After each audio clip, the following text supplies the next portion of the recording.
घूर्णिझड़ भितर फसिला team India.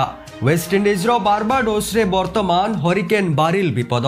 एथिपाई सेठाकार लोक माने घर भितर रहिथिला बेले विमान चलाचल संपूर्ण बंद रही, जोथिपाई बारबाडोस एक 5 तारका होटेल रे फसी रहिछंती भारतीय दलर खेलाड़ी। अमेरिकार नेशनल हरिकेन सेंटर कहिछि सोमवार सकाळू अर्थात भारतीय समय हिसाब रे आज संध्या बेले बात्या विपज्जनक स्थिति रे आसीबो। एसहित सेठाकार पाणीपाग विभाग यह बात्या जीवन प्रति विपदपूर्ण पवन एवं झड़ तोफान आसबार पूर्वानुमान करिछि।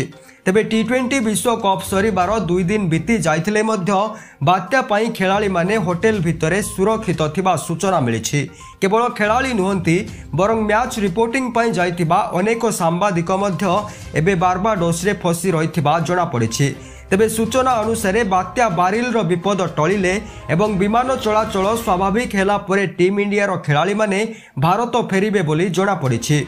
एहीपरि प्रतिदिन भारतीय क्रिकेट दलर सविशेष खबर जानिबा पाई वीडियो को लाइक एवं चैनल को सब्सक्राइब करंतु।